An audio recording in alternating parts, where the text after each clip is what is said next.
it's going to be difficult, and it's possible that I can extend my...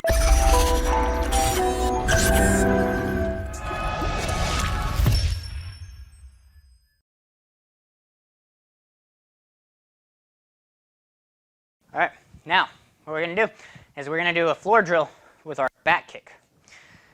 So what that means is I'm just going to go down the line doing back kick. So I start with my right leg in the back. I turn. Remember, we have those 3 counts for our back kick. If you can do it in 1 count, awesome. If you still have to have 3 counts, no problem. Remember, the counts are 1, I turn my heels. 2, I turn, I look over my shoulder. 3, I kick straight back.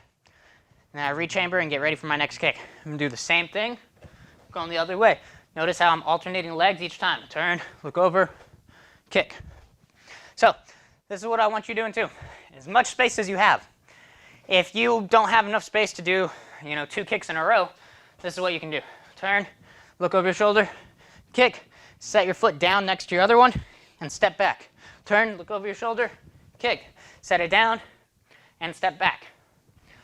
If you have the space to be able to move, I want you moving. I want you working as much space as you have. So I'm not going to count on this. I just want you to do it along with me. If you're going at a faster pace than me, that's awesome. If you can't go quite as fast as me, don't worry about it yet. Work on your technique. So let's get ready. We're going to do side or a back kick, going down the floor. Ready? Begin. If you're still learning it, go ahead and make sure you're doing it by the numbers. Make sure we're not over spinning. I don't want my knee coming way up here and it looking like a side kick. Make sure we don't bring our knee up and then through. We just want to bring our heel up and then back. I'm going to go back the other direction now. Keep going. Turn, look over your shoulder, kick. Turn, look, kick. All at once. Turn, look, kick.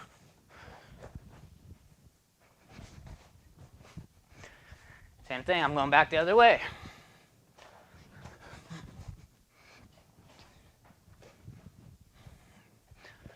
Turn, look, kick.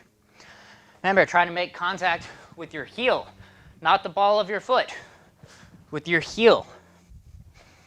Back the other way. Our knees should pass right next to each other when we do our back kick.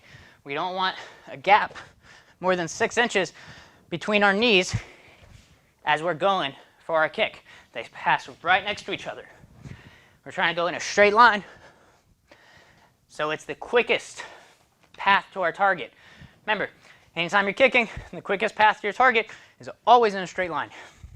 If you know they're about to do a kick, especially a round kick, spinning hook kick, anything that goes in a circular motion, we can beat that by going in a straight line. Of course, that's assuming that we started our kick at the exact same time as theirs. We might still be able to beat them if we start a split second after them also, because it is less distance to be traveled. And if we can go a little bit faster than them, awesome. So we want to kind of keep that in mind. Straight line kicks are going to get to our opponents faster than a round kick. Okay, so we did our back kick. Now what we're going to do is we're going to do a skip and then a back kick. So I'm not going to say this is a skip back kick, because the skip back kick is kind of weird where you move all at once. We're not going to do that. We're going to do a skip, then a back kick. So skip and back kick. So if you watch that, I'm here. I do my skip, look over my shoulder, back kick. So we're closing that distance, and we're maybe baiting them. So say I have an opponent. Let's see if I can replicate this. I'm right here. My opponent is over here. What I want them to do is I want them to do this rear leg roundhouse kick. So if we're in open stance means both of our chests are facing the same direction. So imagine I have my opponent right here. Boom, there's 2 of me. We both face in the same direction. I do a skip. Now I'm single distance to my opponent, which means they can do a roundhouse kick with their rear leg and reach me. So I assume as I skip forward, my opponent wants to do a roundhouse kick. Because I opened up the space for them, I'm basically baiting them to do this. As they do their roundhouse kick, boom, I go straight back with my back kick to beat them. Like I was saying before, a straight line kick is going to beat the roundhouse kick or the round kick almost every time. And what we're doing with this is we're baiting them.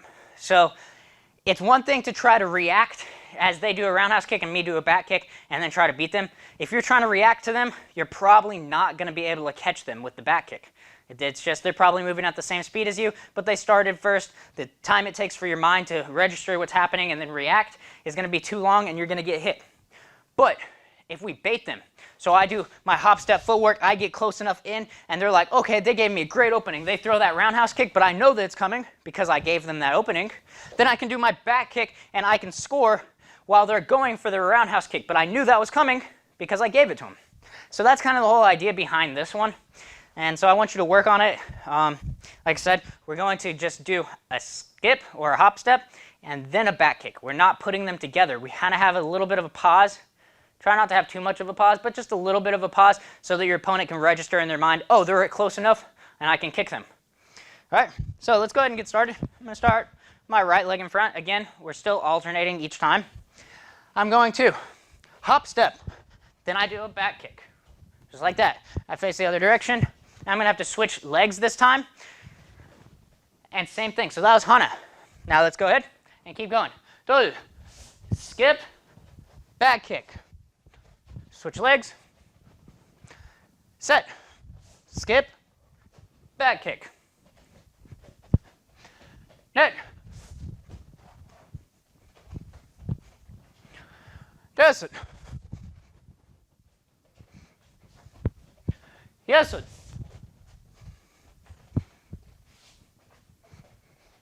Look up.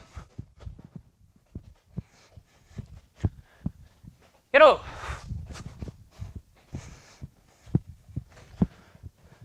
Aha.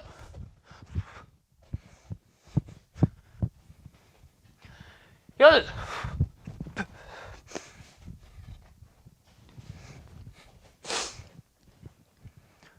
Johanna.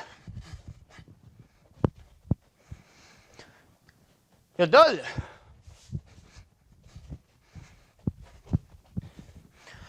You're set.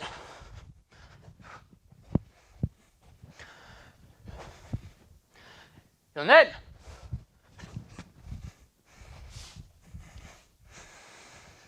You're desert.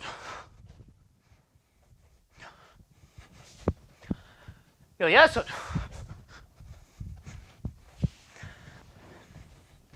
You're welcome. You're yellow.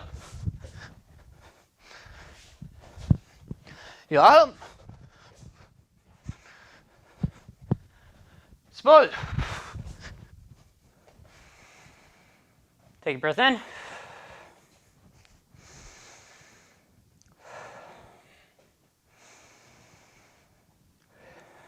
Now, next thing we're going to move on to, we're going to do push kick. So remember, as we do our push kick, we have to throw our hips forward with this. So whenever we do our push kick, especially if we don't have something to hit, this is what it should end up looking like.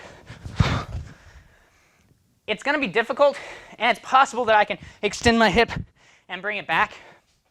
But if you're really putting good pushing power behind that, you're probably not going to be able to retract the kick, which is fine.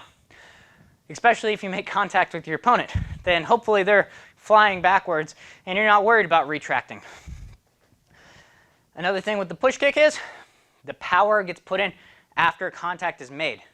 So I touch my foot onto my opponent and then I initiate the power. Of course, the time span of me touching and initiating power is almost instantaneous. So as soon as I touch, I push. I don't touch, wait, push. You're going to lose all your momentum from your hips if you do it that way. So it's almost instantaneous, but I'm not initiating that power until I make contact. If I initiate power before I make contact, that kick's going to be a front snap kick. Even if it's with the heel, it's still a front kick. It's not going to be a push kick. The push kick has the power after the touch, which makes them move compared to making an impact, which is going to hurt them. So push kick usually is not going to hurt somebody unless they fall over and say hit their head on the ground or something. It's not usually going to hurt somebody. It's just going to push them back out of the way. You also have to remember the size difference. If me, as a 150-pound person, try to do a push kick on somebody that's, say, 220 pounds, I'm going to have a lot of momentum in order to push them back. I can't just from here and then assume that they're going to go flying back, especially if they have a good stance. Maybe if I catch them while they're stepping, while your weight is being transferred from one foot to another, I have a higher percentage chance of being able to actually push them over. So there's these things you have to remember. The more momentum I have behind my kick, though, the more chance I'm going to have for a good push kick. So let's go ahead and practice. Again, I'm going to have this line right here. I'm just going to push. Now notice how my hips, which started behind the line, behind my foot even, but my foot is behind this line. I push and my hips have to pass the line. My foot's still back here. My foot hasn't moved. My front foot at least hasn't moved, and my hips are past it. We have to have that. I can't do a push kick like this, where my hips are behind or on top of what was my front leg. My hips have to pass my front leg in order for it to be a good push kick. So let's get ready. My count. Again, if you want to use that line so you can see your hips going over it, that's awesome. Ready? And here. And turn and face the other direction. Switch legs. Go. Set. Net. Yes. Yes. There we go. Get over. Aho. Yo. Remember, we can also use our hands as our counterbalance. It's going to make it a little bit easier. But remember, I want you to try not to throw your hands down, but instead throw your elbows back. So your hands are only about a foot away from your face instead of 2.5 feet away from your face. So keep that in mind. Johanna. Yodol. Yosed. Yolnet. Yodesol. Yolyesol. Yolugab. Yoyero. Yahoo. Smell you. And take a breath in and out.